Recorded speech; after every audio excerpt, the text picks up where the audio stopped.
Thanks for listening. If you enjoyed this episode, be sure to subscribe on your favorite podcast app. You can find out more about us and our podcast on our website at productbydesign.co.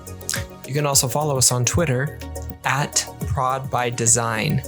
That's at prod_by_design. You can follow me on Twitter at Kyle Larry Evans.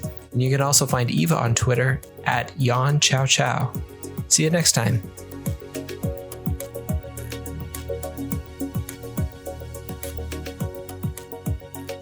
All right, welcome back to another episode of Product by Design, and welcome to the new year, 2021. We made it. We made it, and it's crazy to think about. I was signing papers today, and I was writing 2021. It seems so foreign and weird. I feel like I didn't get any of the interactions with people, and I didn't have to sign a lot of papers or anything. We didn't do anything in 2020 in this household. So it feels weird that we're signing 2021, and like what happened in 2020? I feel like we didn't do anything, but here we are. Welcome everybody. Yeah. So this is exciting. This is our first episode of 2021, and it's exciting to be back. Exciting for a new year. And that's pretty much it on that. That was all your excitement. Yeah, that's all the excitement. We definitely talked about a few things before we started recording, including can I say like I bought a house, or do I have to wait till like closing date and then I am officially okay to say I bought a house? Yeah, either way, you're buying a house right now. So what are the rules? You are locked in pretty much. I don't think there's any way out for you at this point. So I feel like people at home are pulling like their own anecdotes of like, it can still go wrong. Let me send you this link about this story. Don't want to hear it. Let's say I bought a house. Me and my husband together, we bought a house. Very exciting. So 2021 has been great already. That is super exciting. Congrats again, by the way. Thank you. Crazy market. Yeah. I just feel like it's a weird beginning into 2021. It feels like what a exciting beginning. How are we going to top this for the rest of this, this year? And then I also don't want to jinx it for bad things to happen. I don't want another earthquake.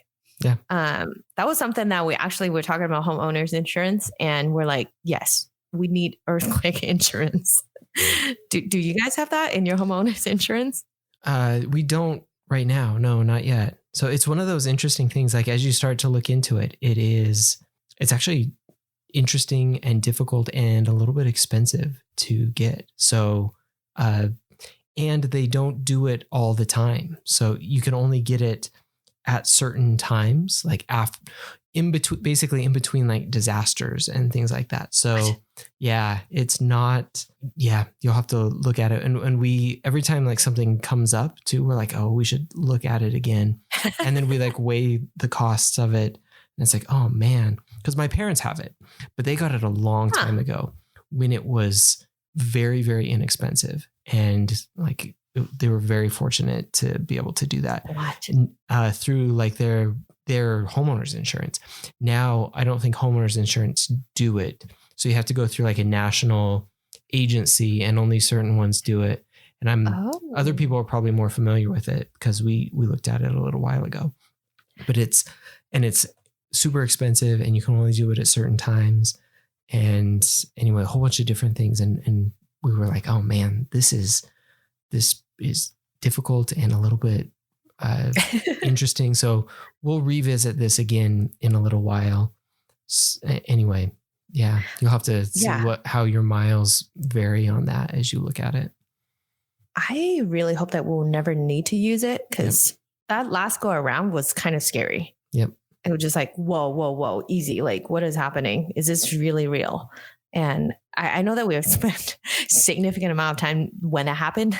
I can't remember what episode it was, but I'm like, oh, I don't want to relive that again. And if you listen to that episode, you'll hear my voice, the little shivering in my little shiver in my voice. I don't like earthquakes. Are crazy. Just crazy. Yeah. So yeah.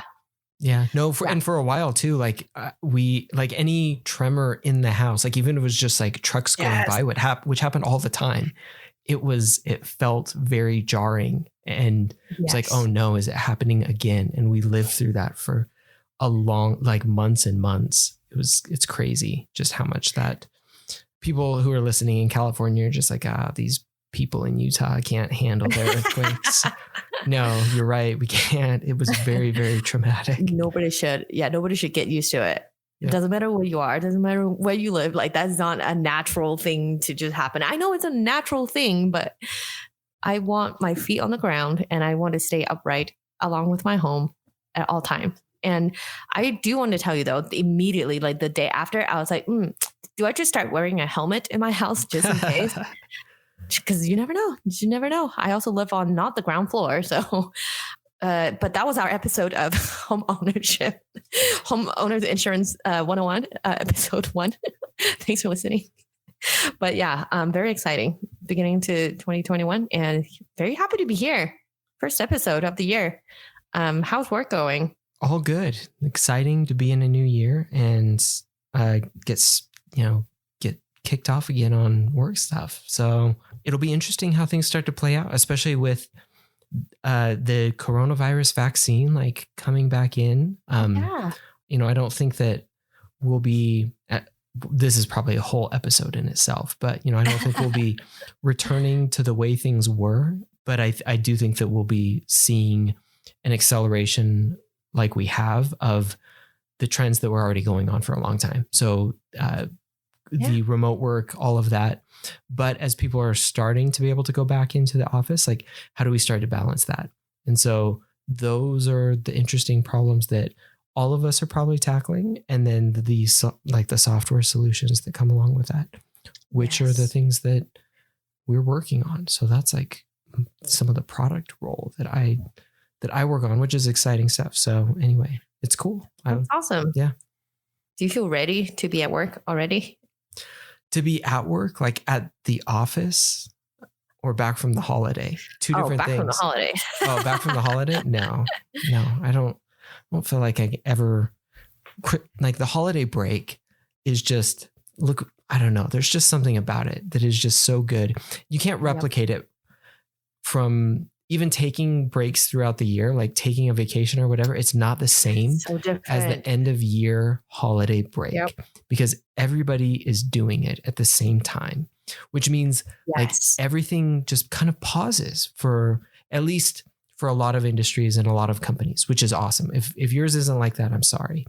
But for the last little while, that has been my experience and it's glorious where everything just slows down to a crawl. Everybody goes on vacation. That's like our company, our customers, like everything just like pauses. Right. And you don't have to worry about emails. You don't have to worry about being online. Even if you're working. There's no fire. Yeah, there's no fires to take care of. Even if you're working because you're not taking vacation, your pace of work slows so significantly that you're just like catching up on stuff. You're not working too hard. And then you're spending a lot of time with like family, in other situations like friends, maybe not so much this past year, but like just really taking some time off, taking like a break, recharging and stuff like that. So like that is just so good. Yeah. And I don't think I'm ever ready to leave that behind, but Yeah, I can tell how excited you are just talking about, the holidays and stuff. And we have like 11 months to go now. It's unfortunate. That countdown seems so huge the second you're out of it. And I cannot wait for the next holiday, even though one day, whatever day, what is coming up next? What is coming up? President's Day for some people? Yeah. I maybe President's Day, if you're lucky enough. Isn't it in September? No. So President's Day is in January. Okay, guys, I'm not from here. Yeah. So do not tweet at me. I'm sorry. I should know this. I still should know this. I feel like I've been here for too long to not remember this. Oh, yeah, no, February. Okay, yeah. So President's Day in February. Sorry. I was wrong. Yeah. Oh man, I'm botching it. Martin Luther King Jr. Day in January. Sorry. So I was flipping those. I don't think most people get that off, unfortunately. And then President's Day in February, which I think is more likely that some people get that off than others. And then after that, you just kind of enter into the slog, I think, of time off until I don't even know what, until you take time off, until Easter, maybe. Easter. Yeah. Yeah, that's always a holiday that I'm like, I think it's coming. I don't know if it's coming yet. But this is a long intro to the episode, but I just want to put it down that Kyle, if you have to cut out anything, do not cut out the part where we both just President's Day in September and January. And speaking of appreciation for holidays, let's talk about appreciation for our colleagues at work. And Kyle, what are we talking about today? Yeah. So we wanted to kick off this year talking about employee appreciation. So how can we, as both as leaders and as just teammates, peers, product people, both recognize and show appreciation for, the people on our teams and the people that we work with? How can we do it? Why is it important? When and why to do it? So those were some of the things that we wanted to cover. But first off, I'll actually pose the question to you. Are there any kind of instances that stand out in your mind of times that you have really felt recognized or appreciated, that I guess in your career that have been really, really good examples of being recognized on the job or appreciated? I have two answers. Yeah. One answer is very, very glorious answer, and one is not quite. I'll give you the not quite shiny answer because it is. It comes with a free vacation paid by the company. So you see why I immediately thought about that. Yeah. But so the two answers to answer quickly. The first immediately came to mind was that 2 years ago, I won the Employee Impact Award, and I was able to go on this okay, let me clarify. I know some people are going to listen and be like, wait, what? I work with her. This is not true. There was only one winner, final winner. And then the rest of the people that didn't win the big prize still get to go on this group trip. And that was all paid for. We went to Cancun. So that was a big, very monetary, very tangible recognition from the company. And to me, things like that makes you, even when I just thought about it too, it feels kind of dirty to be like, oh, I got recognized. And there was like something is monetary, and it feels dirty to talk about that, but I do think that it is important because when the business is profitable, like that is one very, very tangible way to let your employees know that you are sharing part of that profit too. Like it's I think it's very important. And I'm sure, dear listeners, I have been in companies where they're always telling us like, oh, we have increased profit by 3 million this month. And then everyone's scratching their heads and be like, yay, but okay, what does that mean to me? Right? Like I'm working my butt off, but what does that mean to me? So this is the kind of stuff that feels dirty to talk about, but I'm like, that's what happened. I really appreciate that. Right. And so that's my not so glorious answer.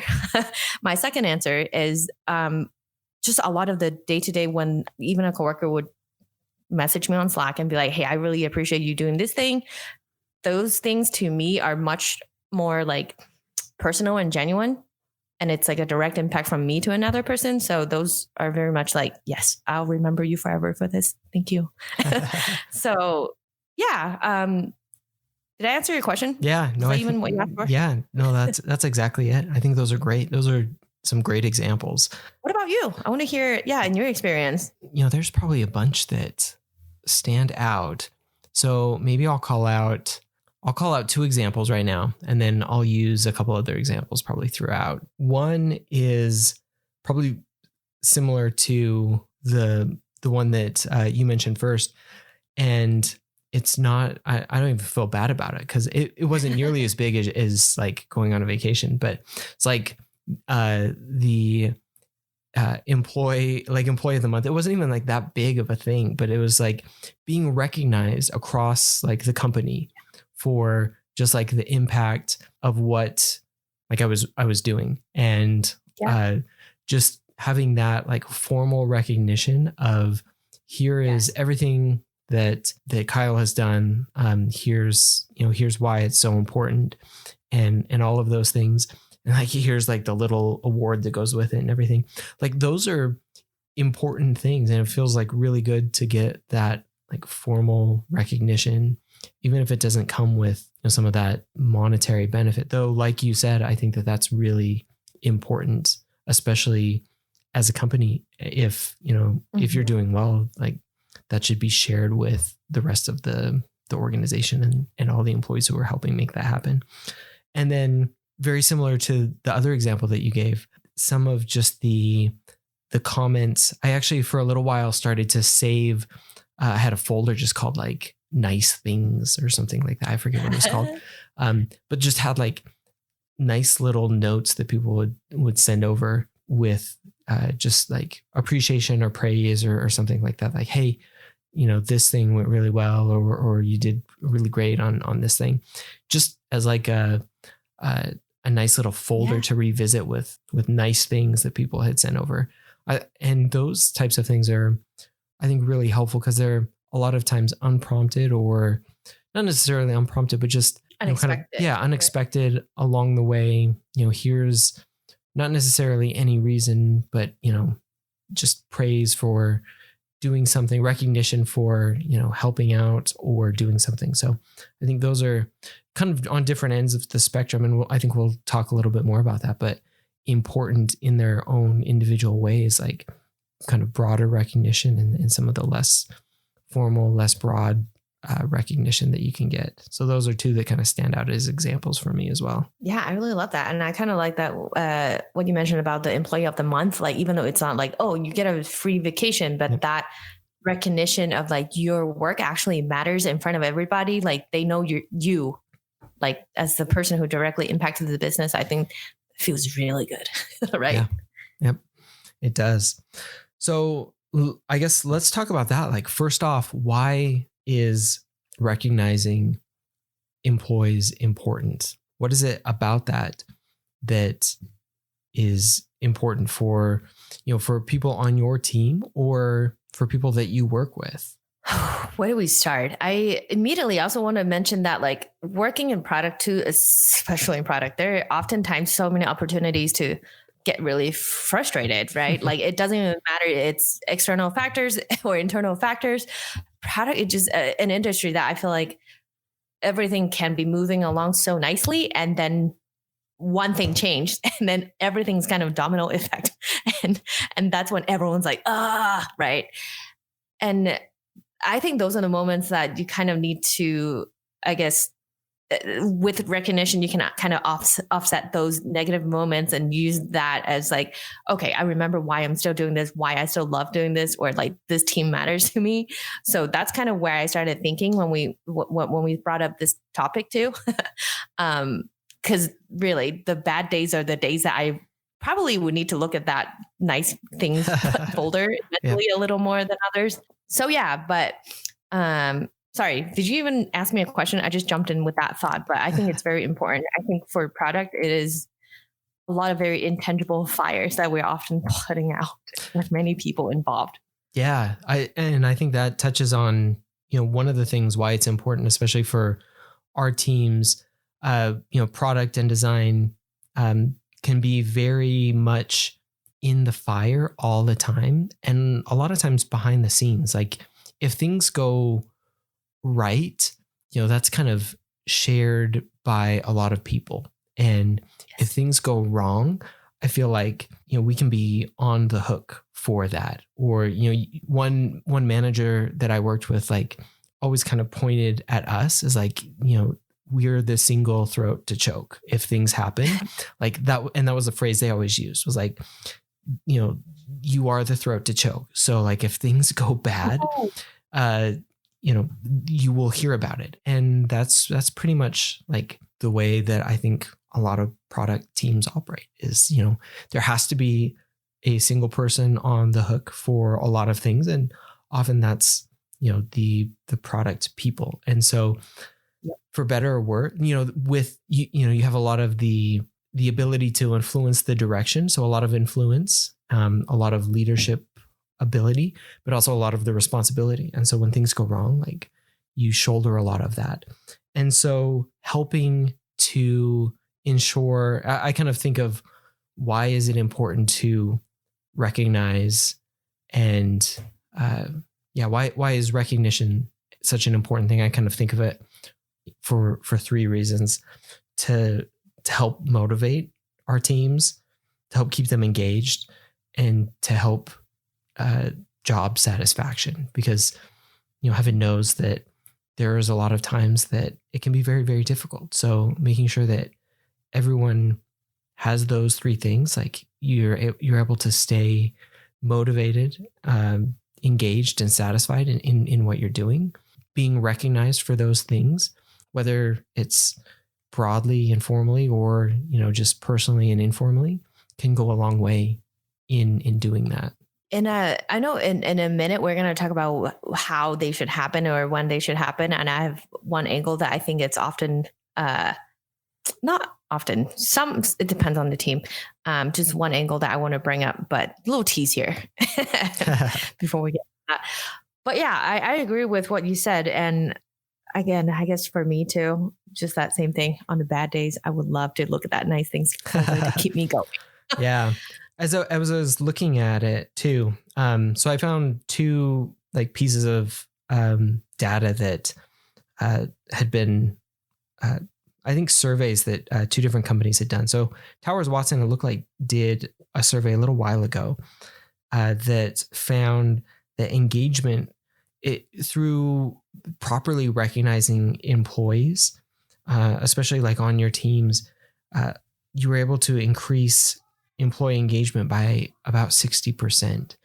And Robert Half also did a survey that found that 66%, so about 2/3 of employees, leave employers if they feel underappreciated, which, I mean, that number was a little bit staggering to me. But then I feel like, is there, if you were thinking about like, what are the main reasons you would leave an employer, feeling underappreciated has got to be like at the very, very top. If you don't feel appreciated in your role, and that can take on a lot of different forms, like monetarily underappreciated or undercompensated, or just like under-recognized for the contribution that you have, would rank probably among the very, very highest. So finding ways to recognize employees and people on your team, even if that doesn't necessarily mean like you can always, give, you can't give like a raise every single time somebody does something, like, but finding other ways to ensure that people are satisfied by recognizing their contribution can go a massive way to helping everyone feel satisfied in their role. Yeah, I can't wait to talk about like the ways we can do those things, because even with the day-to-day, not all the time you're going to have like, $3,000 every month to spend on recognizing people. But there are definitely ways that we can do that, and we'll talk about in a second. I am curious though, Kyle, from your experience, have you seen people leave because the lack of recognition, or what I mean, like, to all the data that you just brought up? I have definitely seen it be certainly one of the top factors. Like, as I've talked with people as they're leaving, I think it is certainly one of the highest motivators for people to leave, is they just don't feel like they're being appreciated enough, like in their role. And I think that manifests in a couple different ways. Just not enough chance to either move up or be recognized for what they're doing, or like grow. I think those are like some of the top things. And I feel like there's different ways to address that. And that probably gets into like a much bigger topic. But, if you're not in a position to like always give, like we said, like the promotions or, massive bonuses or trips or things like that.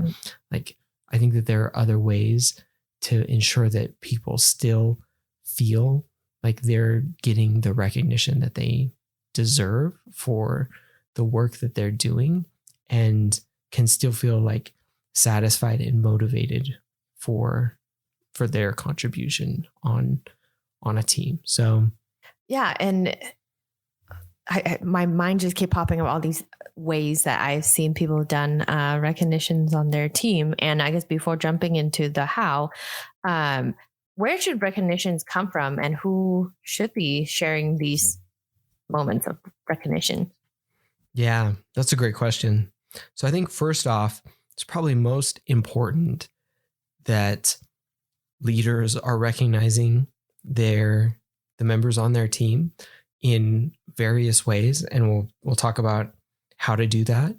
But I think that if you as a leader aren't doing that, then it probably won't matter that your team members are getting recognition from other places. It just won't be enough to like compensate for the lack of like recognition from leadership. So if that's not there, like that's probably the most important thing in my mind. Like as leaders, we really have to recognize like good work in, just in a variety of ways, and make sure that everyone understands that you are seeing the work that they're doing, and appreciate it and recognize it and understand like the contributions that they're making, especially on your team, but also like across the organization. I think it goes a long way to see leaders recognizing, not just necessarily on their teams or within their organizations, but across other areas, what's being done and who is contributing and how that's impacting like the broader business. That's, for me, I think that's probably like the most important and the place to start. And then also peer recognition as well. I think that's a really important and good part, being able to recognize your like teammates and peers and other people across the organization, so that you can have that folder of nice things that people say, and be able to to look back on that, and I can recognize people and other people can recognize across the whole organization, because it's not just we can't expect just like leaders or executives to be the only ones recognizing everybody. That would probably be too big of an expectation. Yeah, especially considering how collaborative, like within product, like we have engineers, we have, product managers, and then product designers, UX people, like there's just so many people, and like QA, there's just so many people. There's no way like that the recognitions can only come from like top down. Like we have to rely on each other so much. Yeah. I think I've never been in an organization where there are more recognitions coming from the top than, kind of amongst the people that are working on the same team, on the same product. So I really want to dive into the how. Yeah. And if we're ready, let's do it. Those are the exciting parts. Yeah, this is a good part. Perfect. And okay. I know we want to talk about two different ways of recognitions, two categories, I should say. One is formal, and the other one is kind of informal type of recognitions. For formal recognitions, what are some ways that you recommend leaders can use to recognize their employees? Yeah. So when I think of formal, I think of like an actual different like programs in place. So, there's some there's really like great applications that you can get. Like probably can't even list them all. Motivosity or just other ones like that, where you can put that in place and actually use it. Long time ago, we actually built one of those. Like this was before there were any applications. This was years and years. We built our own in-house so that people could actually submit this type of feedback about people they worked with, and then we could deliver it to them. So like they would submit it, and then we would receive it. Yeah. And then we could go and give that to people. And we did that like on a pretty regular cadence. It was really good. I should have had the idea that, hey, this is something that we could actually like productize and create, and other people would find this useful. Kicking myself now that we didn't, but we had something like that a long time ago. But now you can get an application that there's so many. Yeah, so many that you can do that. And then other, programs like we were talking about, like the employee of the month or employee of the year, like you were talking about, or other bonus programs, like those types of things that really show employees formally, like, here is how we're recognizing everybody for the work that they're putting in. What other ones can you think of? So I'm thinking like the most effective ones that I've experienced personally. And like I mentioned at the beginning, the one that immediately jumped out was that vacation, right? But that's not something you can do for everybody every month, right? But I really am a big fan of those like employee of the month type of more, they are formal process. They're, across the organization, people can nominate there's a process in place, a committee to actually process those nominations and stuff.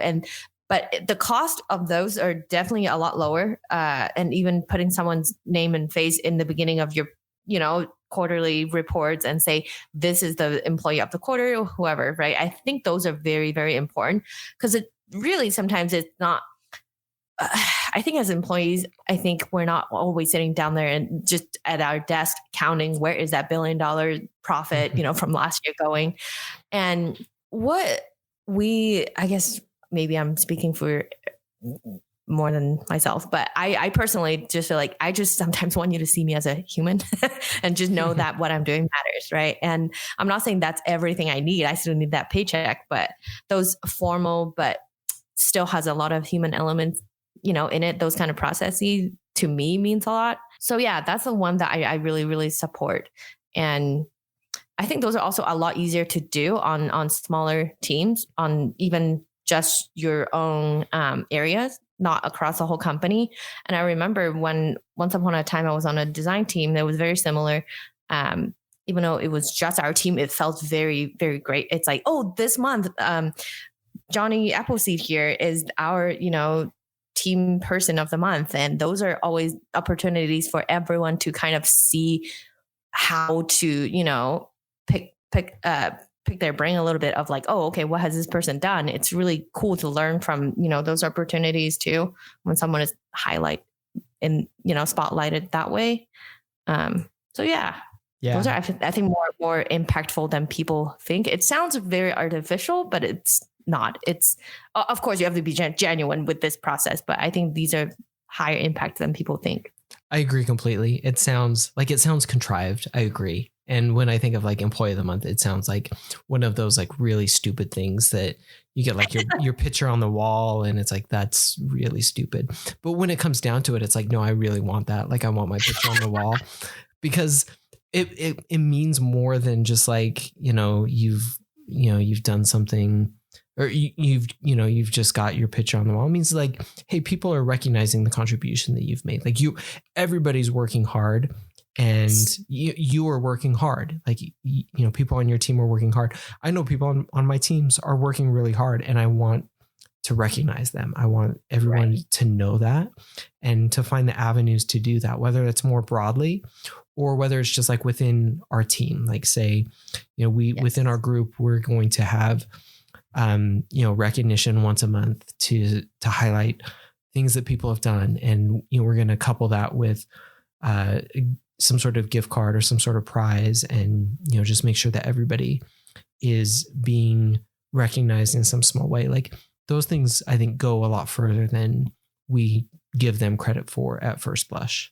Exactly. And I also think from the leadership perspective too, you can actually help set kind of, not to make it competitive, but kind of show like, this is the standards we're looking for. This is why we think, this person is very, very going above and beyond. And then I think the rest of the team can be motivated through that too. And kind of helps everyone to kind of have an idea of like, oh, okay, that's what I need to do to be above and beyond. Yeah, exactly. Yeah. So those are, I think, some of the more formal things, but I think there's also like less formal ways. What are some of the less formal things that you have experienced or seen that you have found to be effective or interesting? So 2 things came to mind. The first one is that when we were still in office, pre-COVID BC, this is one thing that the company I work for, ClearLink, they used to do this. in office is that every Thursday they'll push around a cart with like a bunch of thank you cards that everyone can take. And you can use those cards to kind of, write your own message to whoever you want to give that card to. And it wasn't so much like we have to do it, but it was it makes it a lot easier to have that mental space to think about, okay, who do I want to thank right now? And it's definitely like that little nudge to get me to do it. Cause I mean, sending a Slack message is easy, but when someone is like, here, write this card to somebody, and it was optional. Right. And it every Thursday, it felt like, oh, okay, this is a day where everyone is getting that little, card, and most people do get a card. It's kind of like a nice day of the week. And it's also, I think on Thursday for a very obvious reason, that's near the end of the week and we need that little push. So that was really nice. And to me, second one that is informal, this one is kind of out of the left field, I think, is when I do any like user testing, user feedback, anything that is more like work related, but then they would say, if anytime a user say anything like, oh, this feature helps me in this way, or it's very, very helpful, I make sure that I send it to the engineers who actually worked on it too. And I think that is the kind of recognition that you don't really like. There's not a formal way for a user directly to tell that specific engineer and say, thank you for saving my time, or the QA person that put, 5 hours into making sure this works. There's just a lot of these invisible, well, they're not invisible. I think it's just often not thought of as recognitions because it's not our colleague, not our, manager giving that recognition. But when a user is saying that something you have done impacts their day to day, especially for in-house products, like that feels really good. And those are things that I try to bring back to the team. And usually people are like, this makes me feel so happy. This, this brings meaning to someone's day, I think. Yeah. So yeah. Yeah. No, I think those are great. And I like a couple things that you kind of mentioned where it doesn't always have to be formal. So, and this actually brings up a really good point. So what are some ways that people want to receive recognition? Because I think a lot of people like different ways. So written notes, like you were talking about, can be like a great personal way to give like some like really personalized recognition. Also, giving some of that feedback from users to the actual developers or engineers who have worked on something, showing that, hey, here is the actual impact that you have had or that we have had in helping a real person out there with problems that they have. Like that's a real meaningful thing.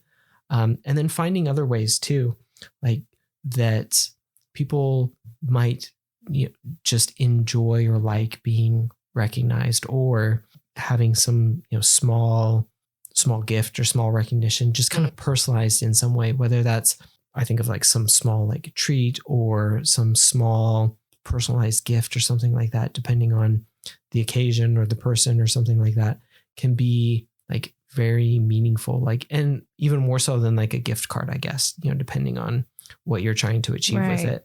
And then you touched on something too that also brought up something for me that I really liked, recognizing what people do and kind of playing off of that, where, somebody might be really good at something, and recognizing that ability and asking them to use that can be something that is really, really powerful. Somebody's really good at sketch, and they're just a sketch expert. Recognizing that and saying, look, we would all love to learn more about that. Could you do a session and teach all of us that, because you are amazing and we could all use that skill. That's something that I don't think may necessarily comes to mind as like a recognition, but I think is just a huge boost to anybody. It's like, hey, you're recognizing my skills and then asking me to use that to help other people. And it's not just a recognition, but it's like a public recognition of like, hey, Eva is excellent at this thing, and we're all going to take some time to learn from her on this subject because we're recognizing her as outstanding at it. And so seeing that and then asking somebody to teach others is, I think, really, really powerful, and gives everybody a chance to learn, but also gives that person a chance to show that, you know, they've mastered something, and you know, we're recognizing that. So those are a couple of things that kind of spurred to mind as you were describing that. Oof. Yeah, I really like what you said about like the kind of validating someone's expertise on a subject like that.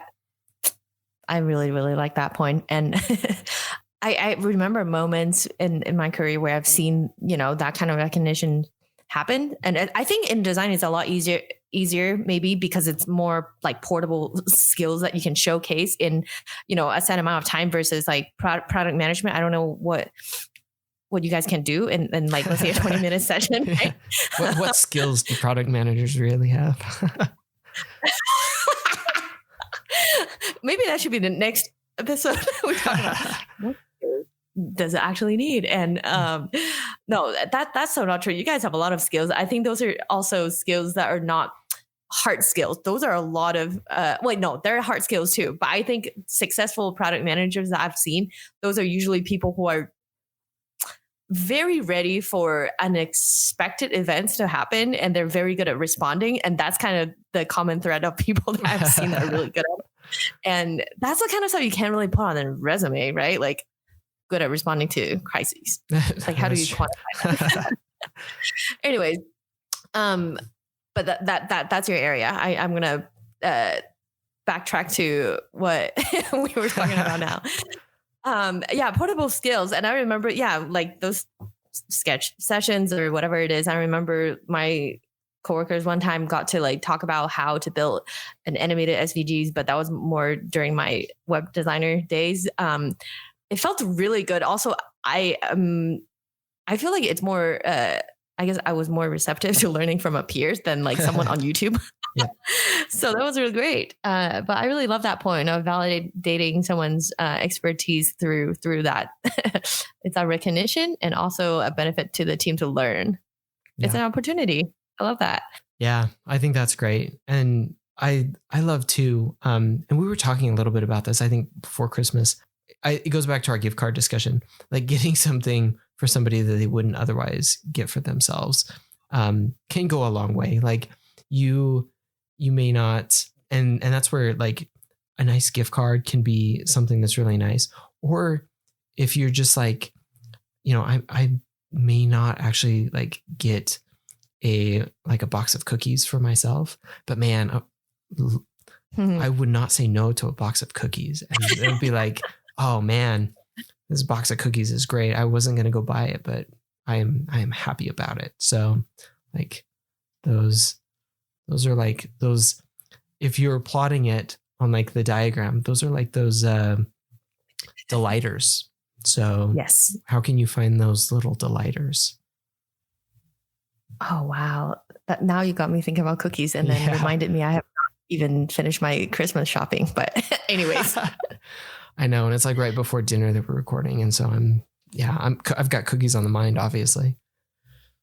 That is right. And so I do want to hear too, like, have you seen any, I guess, experiment or ways that people have tried to use to recognize people that doesn't work, or anything that to you, it's like, it's not really a thing to me. Have you had that in your career?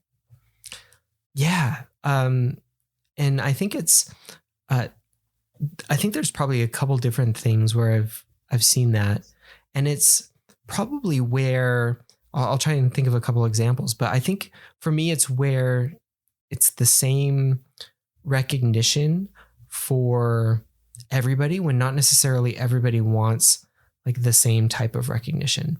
I can remember teams that, you know, there are some people who just don't want any like public recognition at all. Like there have been some people who are like super shy about being recognized in public. And this was on one of the larger teams from a little while back. So I'm thinking of a larger team where we had like a large sample size. And I can remember specifically, there were a few people who just didn't want to be in the spotlight. Like they were very much didn't want that sort of like very, very public recognition. And so like trying to do something where everybody was being recognized in the same way, like you were giving, at one point public recognition over here and then another point over there, like people just weren't reacting the same to it. So finding ways to kind of personalize it to how people felt that they were being valued in the right way. Like, a note for me just, and that might be the opposite for some people. Like, a note is great, but straight to trash. Yeah. Just kidding. Straight. Yeah. Your handwritten note means nothing to me. No, that's definitely not true. But like, if you're not like publicly recognizing somebody, like, do they feel like you just don't care enough to acknowledge their accomplishments, like those types of things. Like, I think that people feel differently about how they're being valued. And so just trying to have an understanding of where people are and how that might change over time. And, and I think that really comes down to like having at least somewhat of a relationship with everybody and understanding, what really motivates these people on my team, and what can I do to help them understand that they feel that they are valuable, and that I, as a leader or as a teammate, appreciate what they're doing, and how can I best show that? And I don't think you can kind of shortcut some of those things. I feel like you have to really have an understanding of what that is. And it isn't necessarily always like the same thing for everybody. And so I do think like at some level, like we all, like if you're talking about a large bonus and a trip to Maui, then like most of us could probably get on board with that. I don't know that we would necessarily be like, no, bonuses and trips to Maui just aren't my thing. But maybe for some people they aren't. And so like having that understanding of like what really motivates and helps people feel recognized is probably the biggest key. I really like that. And I think you pointed out something that for me, I think I am probably more on the extrovert, outgoing. Well, I'm closer to the middle than I used to be, but I'm definitely an extrovert. And then for me, like public recognition, it's like, yes, this gives me life. I can keep going. Right. And I do. Yeah. There's some names that pop into my mind, and I can see how some maybe more introverted and shy people might not be as into it as I am. And even though I want to give them that, they might not be loving it as much as I want to give them. And I really like what you mentioned there. That was really good. I actually never thought about that, but that was really good. And another thing that I just thought of while you were talking about that too is, I guess to answer the question I asked you, I want to give an answer to, is when a company tried multiple different, ways to recognize people and it's never consistent, that's when it kind of falls into this, the recognition goes into the drain for me, because then the recognition currency is kind of different every time. Like, oh, this time we have employee of the month, and then they don't do it for 2 months. And then so it's like, wait, so does that mean the person that gets it after is like the most stellar employee for the whole 3 months combined? Nobody did anything in the 2 months that we're not doing, or how does that work? You know what I'm saying? It feels a little less genuine if you don't keep it consistent. And I've seen it happen, and everyone's kind of like, oh, I don't know. That was a thing that happened at one point. It wasn't a thing that people believe in anymore.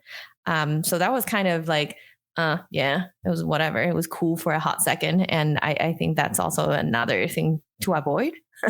If we were to, try to run anything that should be formal, and there needs to be a formalized process and cadence. I think same for a lot of things in product. Just when we built things too, is that yes, we can launch a program, we can launch anything, but is there a bandwidth to support the lifespan of that program, including any recognition practice, right? Yeah.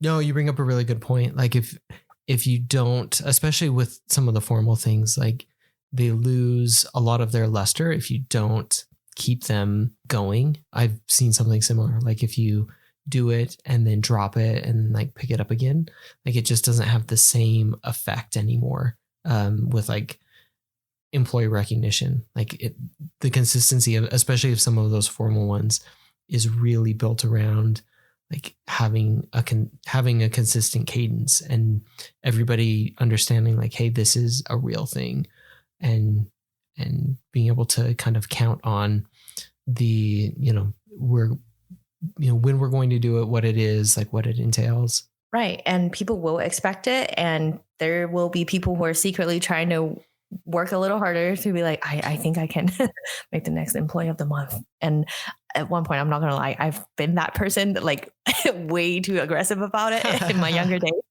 It's going to be me next month, I really hope. And it means something to a lot of people, I think. It does. Yeah. And if you're listening, don't lie. Like, it means, yeah, it means something to you. We all care about it. So I would hope so. It is a 9 to 5, but it is a meaningful one. Yeah. That's why you still do it, right? Yeah. So yeah. What else? What else do we want to talk about with recognitions? I guess the last thing I would say, especially as, and this kind of goes along with some of what we were just talking about. So when to do it. So I think it's important to establish some of that cadence, especially with the formal, but also to not forget some of the other events and things. So as you're doing the monthly recognition for like employee of the month or the yearly, to also just, remember some of the other important things that are happening. So to recognize like birthdays, work anniversaries, the completions of big projects on your team, in addition to just the work that's being done, and recognize just periodically, so those are like some of the bigger events, but then things that are happening day to day and what's going on within your team, within your group, and understanding that it's helpful to recognize and see that everybody, what everybody's doing, how they're working for the good of your team, your organization, your company, and just recognizing that. So that would be, I guess, probably the last thing that I would add in there. Don't forget some of the other stuff. Yep. And last thing I want to say from me is that we all have the power to recognize somebody. So I encourage everybody listening to recognize somebody that you work with in the next week and just tell them why they're great. The end. Perfect. Yeah. Sweet. Do we want to do any product shout out or it's been so long since we've done a product shout out at the end. Yeah. All right. Product shout outs and gripes. Here we go. Do you have any product that's shout right. outs? How can I forget that we do gripes? You always do gripes. Oh, am I always doing gripes instead? Usually. Have you forgotten? Yeah. New year, new me, right? People don't say that. I have not heard a person this year in 2021 saying, oh, new year, new me. I don't know why. Have you? No, but I don't get out much. So who does? It's all the internet I really have not heard anybody say that this year at all. Well, just probably watch a little more TV and you'll see it. Maybe on commercials. I don't know. Maybe you probably pay for ad-free stuff, right? No. Who do you think I am? Yeah. No, we have Hulu no, we don't have ads. I don't remember now. Maybe you're right. How do you know my subscription habit? I don't, but I know you have Hulu because you don't like it. And so I was just guessing at that. Hulu. Yes. Just there are things to improve. That's true. That's all I'm gonna say. Yeah, everyone go back to listen to the comparison between Netflix and Hulu now. Anyway, do you have a shout out or gripe? Any gripe? Let's see. I will tell you what, I'll kick you off with the gripe. So yeah, CES this week, and this goes back to one of the gripes that you had, and we called it. So the iPhone stopped putting chargers in a little while ago. And so Samsung, and I pretty sure I mentioned that as Apple goes, others will go. So Samsung announced its latest phone, the S21, this past week. And guess what? They have excluded from the package. I have heard. Oh, sorry. Keep going. Oh, a charger. So they will not be including a charger. They will be including the USB-C to USB-C cable, but will not be including the charger with the phone. So I'm actually blaming Apple for this, so that my gripe is back to the latest iPhone. Because I think they set the standard for that. And I figured that as soon as they did it, others would follow suit. And others have followed suit. I don't know what the logic is, or if there is even any one single reason to just do what Apple does. Is it because Apple does it, so we can now do it and just fly under the radar? I feel like it's because you can get away with it. Like once they do it, you can get away with not putting it in there and charge people $20. Or I think Samsung's can be significantly cheaper than Apple, but I mean, it's still like an extra $20 or whatever to get your charger if you buy it from them. So that's like the scale of product that I don't understand. I don't have any experience remotely to that scale, right? Like I sometimes, like what you just said there is that they can get away with it, right? I don't feel like I can ever say that in my work where it's like, oh, we don't need to do that in our product. We can get away with it, right? And it's just like such a different ballgame, it feels like. I mean, it is different industry, but the idea that someone is doing something that is not great for the experience, but since they're doing it, we can do it too. And that seems like such a crazy idea if I use that same theory to apply to my work. You know what I'm saying? Yeah. It just blows my mind. And yeah, but as a consumer, I do have a lot of chargers I can use. Yeah. So I know. Yeah. How do you feel about it? Really deep down, how do you feel about it? I don't know. Like I said, I would prefer some sort of like opt out, as opposed to just like, you've got to pay for another one. I too have a lot of chargers, but I feel like they get progressively better. And so like each, as I get a new phone every couple of years, like I would prefer to be upgrading my charger as well. Like these like chargers don't I do feel like they charge faster every few years. Like they are getting better and better. Like my latest phone chargers are significantly faster than the ones that I have from a few years ago. And so if they continue to do that sort of stuff, like my latest one is like a super fast charger. And so it can charge way faster than like the older versions and that sort of thing. So anyway, I don't know what the new ones are, but I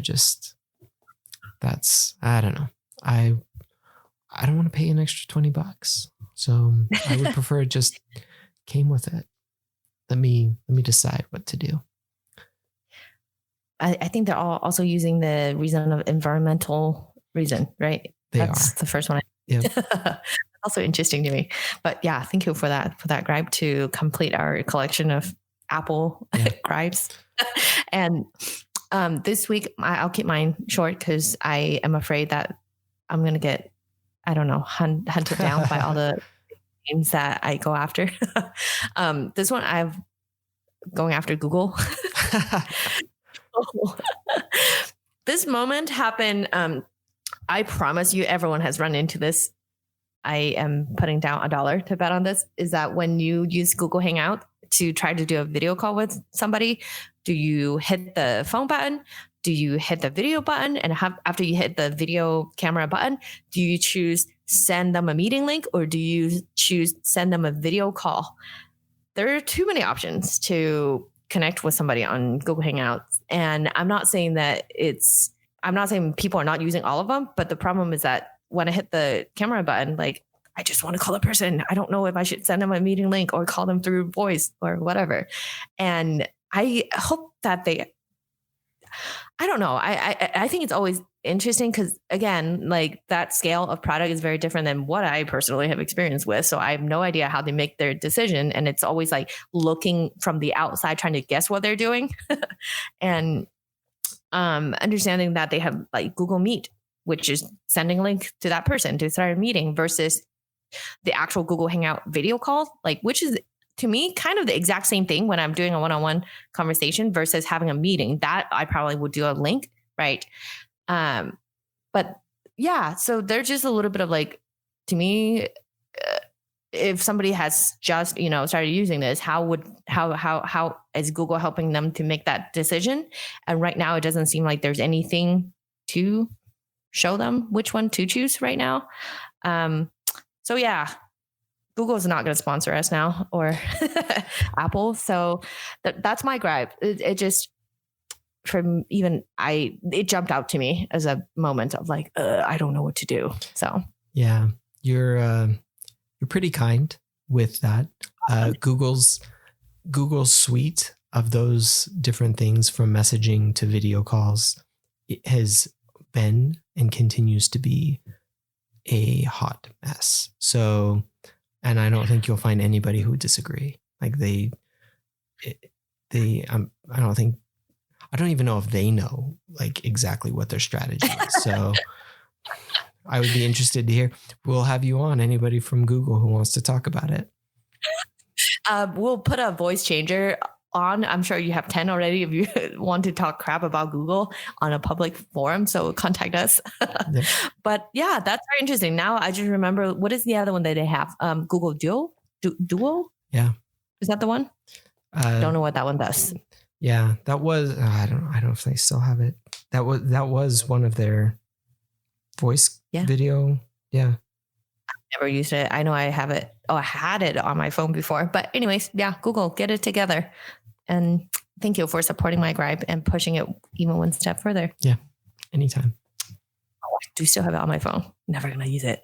Anyways, I think that is it. Tweet at us and have a good day. All right. Goodbye. See ya. Thanks for listening. If you enjoyed this episode, be sure to subscribe on your favorite podcast app.